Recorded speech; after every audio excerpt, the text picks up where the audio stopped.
आम जिंदगी में ना जब किसी मेडिकल प्रॉब्लम की बात आती है तो उम्मीद यही होती है कि सब कुछ क्रिस्टल क्लियर होगा। राइट। एकदम एब्सोल्यूट प्रिसीजन के साथ। जैसे कुछ टूटा है तो पता चल जाएगा। हाँ, मतलब अगर हाथ की हड्डी टूट जाए तो डॉक्टर सीधा एक एक्सरे निकालता है। बिल्कुल। उस ब्लैक एंड व्हाइट फिल्म पर एक सफेद टेढ़ी लाइन साफ दिख जाती है। बिल्कुल, और डॉक्टर स्क्रीन पर पॉइंट करके बता देता है कि प्रॉब्लम एग्जैक्टली कहाँ पर है। ये सिचुएशन बिल्कुल बाइनरी होती है, या तो हड्डी टूटी है या फिर नहीं टूटी है। एग्जैक्टली इसमें कोई अम्बिग्विटी नहीं होती। और ये क्लैरिटी ना एक अजीब सी तसल्ली देती है, क्योंकि ह्यूमन नेचर को चीजें नीटली कैटेगराइज देखना पसंद है। पर जब हम कानून की दुनिया में आते हैं, और खास तौर पर मैट्रिमोनियल डिस्प्यूट्स यानी रिश्तों के टूटने की कॉम्प्लेक्स दुनिया में कदम रखते हैं, तो अचानक वो एक्सरे मशीन बिल्कुल काम करना बंद कर देती है। वही तो। वहाँ हम एक ऐसे लैंडस्केप को देख रहे होते हैं जो लीगली और इमोशनली दोनों तरह से बहुत धुंधला है। यहाँ कुछ भी ब्लैक एंड व्हाइट नहीं होता, सिर्फ शेड्स ऑफ ग्रे होते हैं। सही कहा। तो आज के इस डीप डाइव में हमारे पास हिंदू मैरिज एक्ट 1955, जिसे आम तौर पर HMA कहा जाता है, उसके तहत मैट्रिमोनियल रिलीफ से जुड़े landmark case laws, research papers और स्टैट्यूटरी प्रोविजंस का एक बहुत ही बड़ा कलेक्शन है। और इस डीप डाइव का मकसद सिर्फ लॉज की एक लिस्ट पढ़ना नहीं है। हमें यह समझना है कि कानून एक ब्रोकन रिलेशनशिप के लिए एक डॉक्टर या हीलर का काम कैसे करता है। और आई थिंक ये समझने के लिए हमें थोड़ा हिस्ट्री में जाना पड़ेगा। प्राचीन भारत में शास्त्रिक लॉ के हिसाब से मैरिज या शादी को एक जन्म जन्म का बंधन या एक पवित्र सैक्रामेंट माना जाता था। हाँ, कौटिल्य के अर्थशास्त्र में कुछ स्पेसिफिक सिचुएशंस में म्यूचुअल कंसेंट से शादी खत्म करने का जिक्र जरूर मिलता है, पर अगर हम मनुस्मृति के पर्सपेक्टिव्स को देखें तो वहां ये बॉन्ड पूरी तरह से इनडिसॉल्यूबल था। इनडिसॉल्यूबल यानी एक बार शादी हो गई तो कानूनी रूप से उसको तोड़ने का कोई रास्ता ही नहीं था। बिल्कुल कोई रास्ता नहीं। फिर आता है साल 1955। हिंदू मैरिज एक्ट ने इस एंशिएंट ट्रेडिशनल सैक्रामेंटल पर्सपेक्टिव को एक बहुत ही जोरदार झटका दिया। इसने इसे मॉडर्न कॉन्ट्रैक्चुअल लॉज और जेंडर जस्टिस के साथ रिकंसाइल किया। मतलब पहली बार कानून ने ये माना कि शादी सिर्फ एक धार्मिक इंस्टीट्यूशन नहीं है, बल्कि दो इंडिविजुअल्स के बीच का एक ऐसा बॉन्ड है जिसमें इक्वालिटी और पर्सनल राइट्स का होना उतना ही जरूरी है। राइट। तो सबसे बड़ा सवाल ये उठता है कि जब इन रिश्तों में दरार आती है तो कानून किस तरह से इंटरवीन करता है, क्योंकि लॉ एकदम से सब कुछ खत्म नहीं करता। फ्रीडम और डिग्निटी को प्रोटेक्ट करने की जरूरत होती है। तो इस कॉम्प्लेक्स फ्रेमवर्क का सबसे पहला स्टेप क्या होता है? शुरुआत वहां से होती है जब मैरिज में पहली प्रॉब्लम आती है, जब पार्टनर्स अलग रहने लगते हैं। और यहाँ कानून सीधे डिवोर्स का रास्ता नहीं अपनाता। पहले वो रिश्ते को एक आखिरी मौका देने की कोशिश करता है। इसे लीगल टर्म्स में रेस्टिट्यूशन ऑफ कॉन्जुगल राइट्स कहते हैं, यानी सेक्शन 9। कॉन्सेप्चुअली इसका मतलब क्या है? जब हस्बैंड या वाइफ बिना किसी रीजनेबल कॉज या ठोस कारण के दूसरे पार्टनर की सोसाइटी से विड्रॉ कर लेता है, तो अग्रीव्ड पार्टी कोर्ट का दरवाजा खटखटाती है। वेट, यहाँ सोसाइटी से विड्रॉ करने का मतलब सिर्फ घर छोड़ना नहीं है ना? नहीं, सिर्फ घर छोड़ना नहीं, इसका मतलब मैरिटल ऑब्लिगेशन से पूरी तरह अलग हो जाना है। ऐसे में कोर्ट एक डिक्री पास करती है जिसका मकसद होता है उस पार्टनर को लीगली डायरेक्ट करना कि वो वापस आए और मैट्रिमोनियल लाइफ रिज्यूम करे। पर एक बात बताइए, यहाँ पर लॉ की मैकेनिक्स और ह्यूमन इमोशंस के बीच एक बहुत बड़ा क्लैश नहीं होता? आई मीन, सोचिए अगर एक इंसान किसी टॉक्सिक एनवायरनमेंट से बाहर निकला है, तो क्या कोर्ट एक पीस ऑफ पेपर के जरिए उसको मजबूर कर सकती है वापस उसी एनवायरनमेंट में जाने के लिए? ये बहुत ही वैलिड पॉइंट है, और ये सवाल इतना बड़ा था कि 1983 में T Sareetha versus T Venkata Subbaiah case में आंध्र प्रदेश हाई कोर्ट ने इस पर एक बहुत ही स्ट्रांग स्टैंड लिया था। ओह, उन्होंने क्या कहा था इस केस में? जस्टिस पीए चौधरी ने सेक्शन 9 को सीधे तौर पर आर्टिकल 21 यानी right to privacy, personal liberty और ह्यूमन डिग्निटी का वायलेशन माना। उनका तर्क बहुत गहरा था। उन्होंने कहा कि ये प्रोविजन एक तरह से फोर्स्ड कोहैबिटेशन है। फोर्स्ड कोहैबिटेशन मतलब जबरदस्ती साथ रखना। एग्जैक्टली। किसी भी इंसान को, खास तौर पर एक महिला को, उसकी सेक्सुअल ऑटोनॉमी और बॉडीली इंटेग्रिटी के खिलाफ किसी और के साथ रहने पर मजबूर करना स्टेट द्वारा किया गया एक इनह्यूमन एक्ट है। इस पर्सपेक्टिव से देखें तो लगता है कि कानून एक रिलेशनशिप बचाने के चक्कर में इंडिविजुअल की आजादी छीन रहा है। सुनने में AP हाई कोर्ट का यह आर्ग्यूमेंट तो बहुत सॉलिड लगता है, पूरा लॉजिकल है। लगता तो है, लेकिन फिर सुप्रीम कोर्ट का इंटरवेंशन होता है सरोज रानी वर्सेस सुदर्शन कुमार केस में। सुप्रीम कोर्ट ने इस केस की पूरी धारा ही बदल दी और एपी हाई कोर्ट के व्यू को रिजेक्ट कर दिया। वेट, रिजेक्ट कर दिया? पर क्यों? सुप्रीम कोर्ट ने समझाया कि सेक्शन 9 का मकसद किसी को फिजिकली बांध कर रखना या फोर्स सेक्स को लीगलाइज करना नहीं है, बल्कि कानून का प्राइमरी इंटेंशन रिकंसिलिएशन या सुलह का एक आखिरी जरिया देना है। अच्छा, तो उनका बेसिकली ये मानना था कि रेस्टिट्यूशन की डिक्री एक सिंबल है, एक फॉर्मल रिकॉग्निशन की बिना किसी वैलिड रीजन के घर छोड़ा गया है। बिल्कुल, आप किसी को फिजिकली चेन से बांधकर घर नहीं ला सकते, पर कानून एक फ्रेमवर्क देता है जहां दोनों पार्टीज बैठकर मैटर सॉर्ट आउट कर सकें। लॉ फंडामेंटली मैरिज को टूटने से बचाना चाहता है। लेकिन इस लीगल जस्टिफिकेशन के बावजूद एक थॉट जो मेरे दिमाग में बार बार आता है वो ये है कि क्या लॉ का ये मैकेनिज्म सच में टूटे हुए दिलों को जोड़ सकता है? कानून ह्यूमन इमोशंस को तो डिक्टेट नहीं कर सकता ना। सही बात है। अगर एक इंसान मेंटली और इमोशनली उस रिश्ते से निकल चुका है, तो उसको लीगली रिटर्न करने का आदेश देना प्रैक्टिकली कितना इफेक्टिव है? कानून बनाने वालों को भी इस रियलिटी का अंदाजा था एक्चुअली। और शायद इसीलिए इस प्रोसेस में एक मिडिल पाथ या बीच का रास्ता भी बनाया गया, जिसे हम जुडिशियल सेपरेशन या सेक्शन 10 कहते हैं। हाँ, ये जुडिशियल सेपरेशन आखिर फंक्शन कैसे करता है? सोचे कि रेस्टिट्यूशन ऑफ कॉन्जुगल राइट्स काम नहीं आया, या फिर दोनों स्पाउस लीगली डिवोर्स तो नहीं चाहते शायद, बच्चों की वजह से या सोसाइटल प्रेशर की वजह से, पर उनके लिए फिजिकली एक छत के नीचे रहना नामुमकिन हो गया है। तो ऐसे में जुडिशियल सेपरेशन एक पॉज बटन की तरह काम करता है। इस प्रोविजन के तहत मैरिज का लीगल टैग बरकरार रहता है, यानी पेपर पर दोनों अभी भी पति पत्नी हैं, पर उनकी एक दूसरे के साथ कोहैबिट करने की लीगल कंपल्शन इफेक्टिवली सस्पेंड कर दी जाती है। बेसिकली ये एक कूलिंग ऑफ पीरियड है। इसका लीगल मैकेनिज्म ये है कि अगर कोर्ट द्वारा जुडिशियल सेपरेशन का ऑर्डर पास होने के 1 साल बाद भी दोनों के बीच कोहैबिटेशन रेज्यूम नहीं होता है, तो लॉ ये मान लेता है कि इस रिश्ते को बचाने का कोई फायदा नहीं। और उस 1 साल के लैप्स होने के बाद ये ऑटोमेटिक ग्राउंड बन जाता है एक क्लियर कट डिवोर्स क्लेम करने का। एग्जैक्टली। तो ये तो हुई उन रिश्तों की बात जो लीगली एग्जिस्ट करते हैं पर फंक्शन नहीं कर पा रहे हैं। लेकिन उन सिनारियोस का क्या जहां फाउंडेशन ही गलत हो? मतलब सोचिए, अगर कोई बिल्डिंग बिना किसी लीगल सैंक्शन के या गलत जमीन पर बनी हो, तो क्या कानून उसकी रिपेयर में टाइम वेस्ट करेगा? नहीं, कानून उस स्ट्रक्चर को इलीगल डिक्लेयर कर देगा। सही। मैट्रिमोनियल लॉ में इस कॉन्सेप्ट को नलिटी ऑफ मैरिज कहते हैं। यहां लॉ की अप्रोच एकदम ब्लैक एंड व्हाइट हो जाती है। हिंदू मैरिज एक्ट एक वैलिड मैरिज के लिए कुछ बहुत स्ट्रिक्ट कंडीशंस लगाता है, और जब इन बेसिक कंडीशंस का वायलेशन होता है तो शादी या तो वॉइड कैटेगरी में चली जाती है, जिसे सेक्शन 11 कहते हैं, या फिर वॉइडेबल कैटेगरी में, जो सेक्शन 12 है। इन दोनों के बीच का फर्क समझना बेहद जरूरी है, मुझे लगता है। तो शुरुआत करते हैं वॉइड मैरिजेस से। इसे लीगल टर्म में वॉइड एब इनिशियो कहा जाता है। इस मैकेनिज्म को समझने के लिए एक नकली करेंसी नोट, जैसे एक काउंटरफेट 500 का नोट का एग्जाम्पल लीजिए। ओके। अगर वो नोट नकली है तो उसमें शुरू से ही कोई वैल्यू नहीं है। आपको बैंक जाने की जरूरत नहीं है उसको फॉर्मली कैंसिल करवाने के लिए। उसकी कोई औकात ही नहीं है कानून की नजर में। वॉइड मैरिज बिल्कुल ऐसी होती है, राइट। और इसके 3 मुख्य ग्राउंड्स होते हैं। पहला, बिगमी, यानी किसी ऐसे इंसान से शादी करना जिसका पहला स्पाउस जिंदा है और उनका लीगली डिवोर्स नहीं हुआ है। दूसरा, प्रोहिबिटेड डिग्रीज ऑफ रिलेशनशिप में होना। और तीसरा, सपिंडा रिलेशनशिप। ये सपिंडा कॉन्सेप्ट पता है क्या है? सिंपल शब्दों में, अगर लड़का और लड़की क्लोज ब्लड रिलेटिव्स हैं, जैसे माता की तरफ से 3 पीढ़ियों और पिता की तरफ से 5 पीढ़ियों के भीतर कॉमन एंसेस्टर्स शेयर करते हैं, तो उनकी शादी लीगल नहीं हो सकती जब तक कि उनकी कम्युनिटी का कोई एस्टैब्लिश्ड कस्टम इसकी इजाजत ना दे। पर इन वॉइड मैरिजेस का ना ह्यूमन इम्पैक्ट बहुत गहरा और हार्श होता है।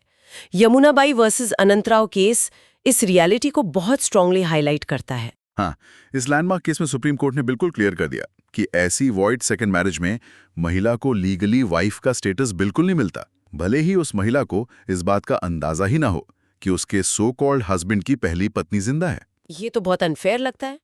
और इस स्टेटस के ना होने का प्रैक्टिकल नतीजा क्या होता है? वो महिला सेक्शन 125 सीआरपीसी के तहत मेंटेनेंस या गुजारा भत्ता क्लेम नहीं कर सकती। जबकि सेक्शन 125 को बनाया ही इसलिए गया था ताकि डेस्टिट्यूशन यानी गरीबी और भुखमरी को रोका जा सके। पर कानून अपने कोर प्रिंसिपल्स पर इतना स्ट्रिक्ट है कि अगर मैरिज स्ट्रिक्टली इनवैलिड है तो वो उस यूनियन को थोड़ी सी भी लेजिटिमेसी नहीं देगा, भले इसका अंजाम उस औरत के लिए कितना भी बुरा क्यों ना हो। कानून यहाँ बहुत रिजिडिटी दिखाता है। पर सेक्शन 12 यानी वॉइडेबल मैरिजेस का स्ट्रक्चर बिल्कुल अलग है ना। बिल्कुल।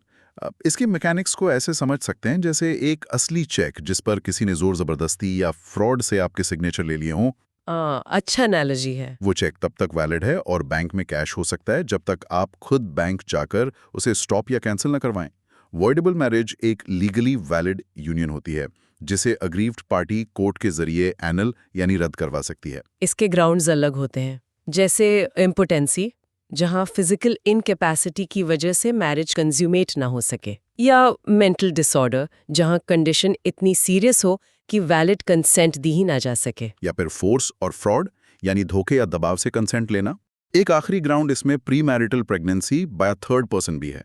अगर इनमें से कोई एक ग्राउंड प्रूव हो जाता है तब कोर्ट डिग्री पास करती है शादी को एन्युअल करने की। यहाँ एक सबसे कॉम्प्लिकेटेड पर एथिकली फैसिनेटिंग सवाल सामने आता है। चाहे शादी वॉइड हो जैसे कि बिगैमी का केस या वॉइडेबल हो जैसे फ्रॉड का केस, दोनों ही सिचुएशंस में अगर उन पार्टनर्स से कोई बच्चा पैदा हो जाता है तो उस बच्चे का क्या कसूर है? वही तो। एक समय था जब कानून और समाज दोनों ही ऐसे बच्चों को इलेजिटिमेसी का थप्पा लगाकर उनके सारे राइट्स छीन लेते थे। उन्हें अपने ही माता पिता की गलती की सजा आजीवन भुगतनी पड़ती थी। पर सेक्शन 16 इस हिंदू मैरिज एक्ट का एक बहुत ही पावरफुल और प्रोग्रेसिव टर्निंग पॉइंट बनकर आया। एग्जैक्टली। रेवन्ना से दिप्पा वर्सेस मल्लिकार्जुन केस की ट्रेजेक्टरी देखिए, जो 2011 से शुरू होकर 2023 में फाइनल जजमेंट तक पहुंची। इस अप्रोच को डिफाइन करती है ये केस। सुप्रीम कोर्ट ने स्ट्रिक्ट लीगल टर्मिनोलॉजी से ऊपर उठकर एक इंटेंसली ह्यूमनाइजिंग डिसीजन लिया ना। उन्होंने कहा कि ये बच्चे कानून की नज़र में पूरी तरह से लेजिटिमेट या जायज़ हैं। और इस लेजिटिमेसी का मैकेनिज्म सिर्फ कागजों पर नाम तक सीमित नहीं है, इसका सीधा असर प्रॉपर्टी राइट्स पर पड़ता है। 2023 के फाइनल जजमेंट ने एक कॉम्प्लेक्स टेक्निकलिटी को क्लियर किया। हाँ, क्योंकि भारत में हिंदू अनडिवाइडेड फैमिली और को-पार्सनरी प्रॉपर्टी का कॉन्सेप्ट चलता है, जहां एक इंसान अपने परिवार की पुश्तैनी जमीन जायदाद में जन्म से ही हिस्सेदार होता है। सही कहा। तो एससी ने मैंडेट किया कि ये बच्चे सिर्फ अपने पेरेंट्स की सेल्फ एक्वायर्ड प्रॉपर्टी यानी जो उन्होंने खुद कमाई हो उसमें ही नहीं, बल्कि एंसेस्ट्रल को-पार्सनरी प्रॉपर्टी में भी उस हिस्से के हकदार हैं जो उनके पेरेंट्स को पार्टीशन के वक्त लीगली मिलता। वाह, ये लॉ का एक रेयर मोमेंट है जहां टेक्निकलिटी और पेपर वर्क के ऊपर इनोसेंट लाइव्स को प्रायोरिटी दी गई। बिल्कुल। तो अगर इन सब रेमेडीज के बाद भी यानी रेस्टिट्यूशन ट्राई कर लिया, सेपरेशन ट्राई कर लिया और मैरिज लीगली वैलिड थी, पर फिर भी आगे बढ़ना इम्पॉसिबल है, तो आखिरी रास्ता क्या बचता है? डिवोर्स। जैसा पहले डिस्कस किया था, 1955 से पहले एंशिएंट हिंदू लॉ में डिवोर्स जैसी कोई चीज थी ही नहीं।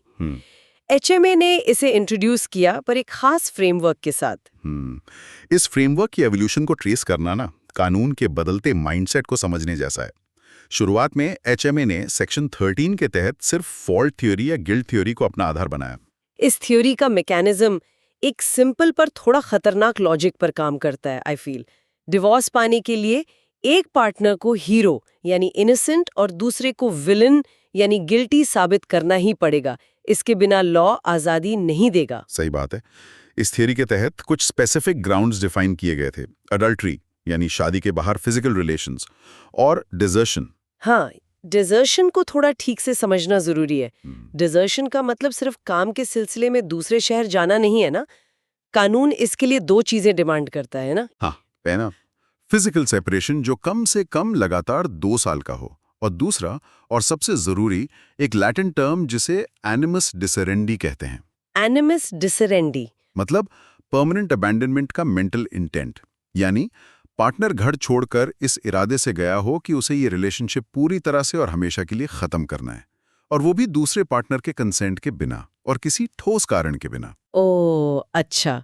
इसके अलावा फॉल्ट थ्योरी में कन्वर्जन यानी रिलीजन चेंज कर लेना, इनक्योरेबल इंसैनिटी, कुछ स्पेसिफिक वेनेरियल डिजीजेस और रिनंसिएशन यानी दुनिया छोड़कर संन्यास ले लेना भी शामिल थे। लेकिन इस फॉल्ट थ्योरी का सबसे डिबेटेबल और सबसे ज्यादा लिटिगेटेड ग्राउंड रहा है क्रूएल्टी। क्रूएल्टी को कानून कैसे इवैल्यूएट करता है, ये एक केस स्टडी अपने आप में है। हाँ, इंग्लिश के रसल वर्सेस रसल के जमाने से लेकर भारत के लैंडमार्क शोभा रानी वर्सेस मधुकर रेड्डी केस तक क्रूएल्टी का इंटरप्रिटेशन कंप्लीटली ट्रांसफॉर्म हो गया है। शुरुआती दौर में कोर्ट्स क्रूएलिटी का मतलब सिर्फ फिजिकल वायलेंस, इंजरीज या जान का खतरा ही मानते थे।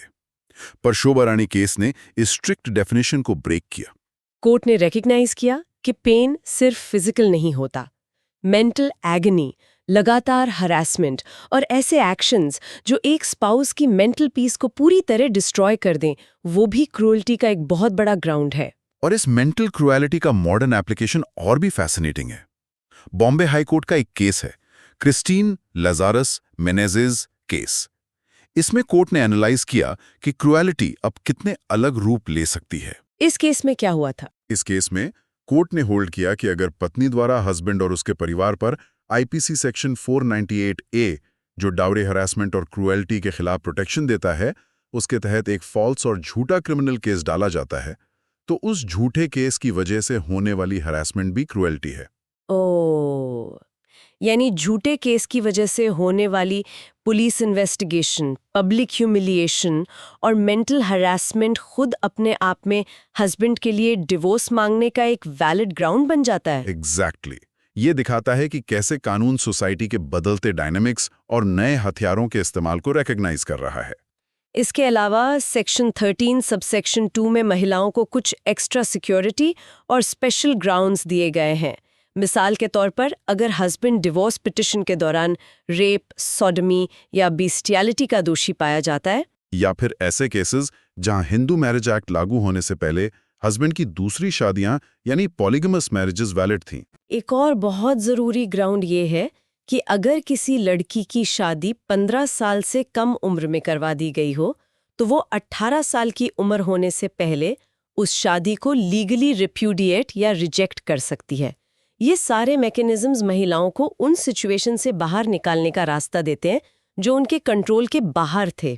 पर इस सारे फॉल्ट बेस्ड सिस्टम के साथ एक बहुत ही बेसिक प्रैक्टिकल प्रॉब्लम है।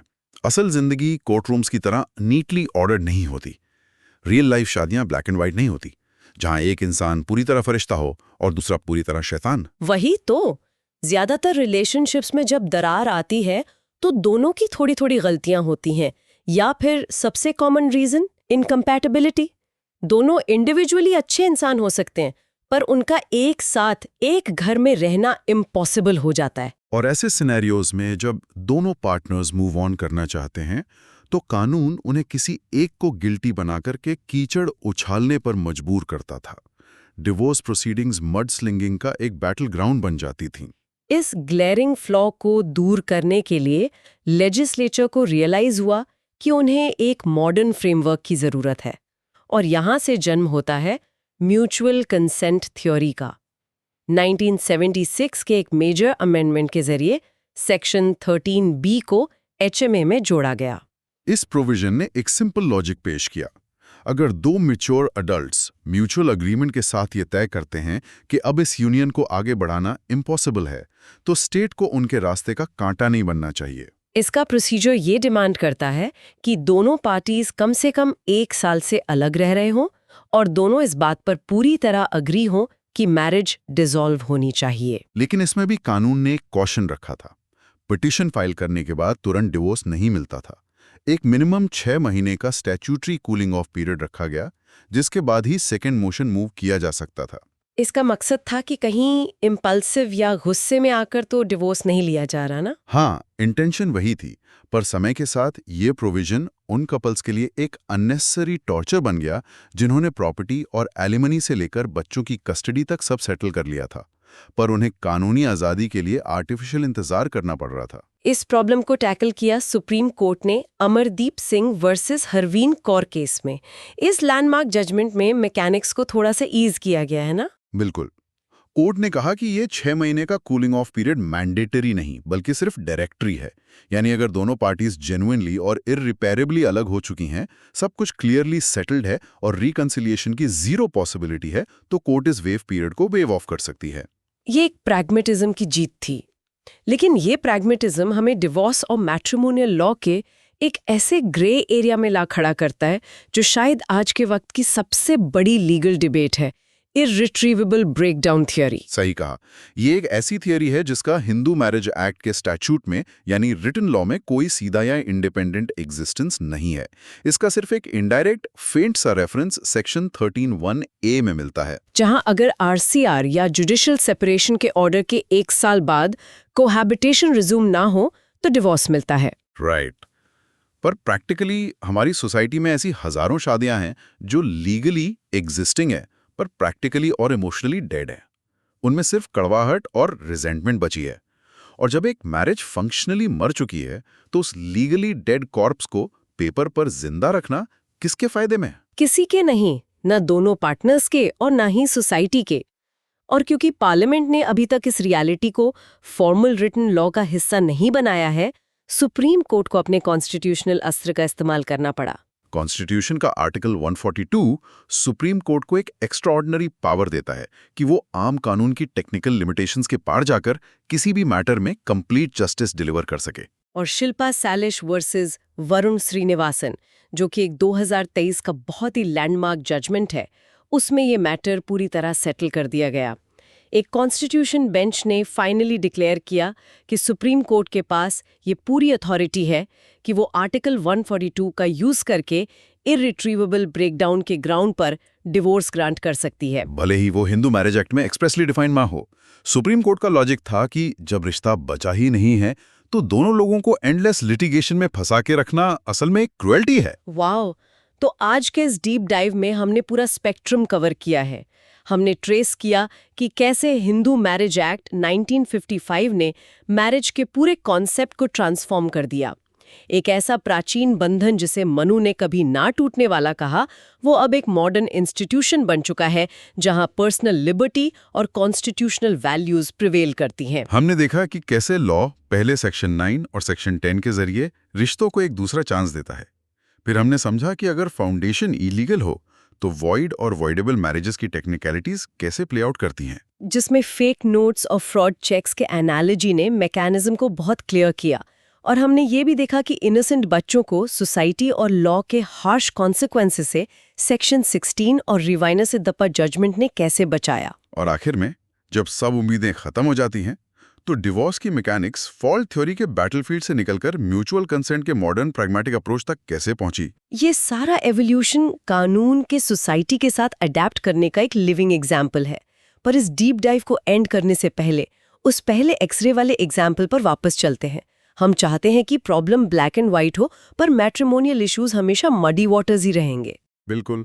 और शिल्पा सैलिश जजमेंट के बाद एक बहुत बड़ा सवाल कानून बनाने वालों पर आकर रुकता है। हाँ, क्योंकि सुप्रीम कोर्ट के पास तो आर्टिकल 142 का स्पेशल कॉन्स्टिट्यूशनल पावर है जिससे वो कंप्लीट जस्टिस दे सकती हैं।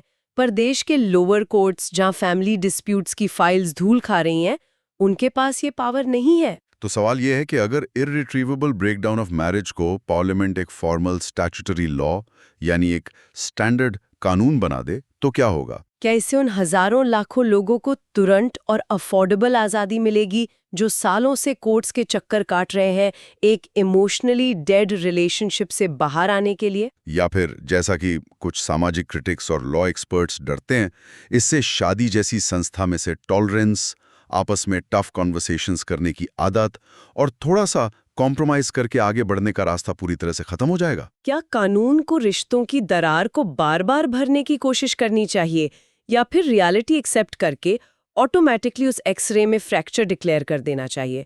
ये एक ऐसी कॉम्प्लेक्स लीगल और इमोशनल डिबेट है जिसका जवाब आई थिंक आने वाले दशकों तक ढूंढा जाएगा।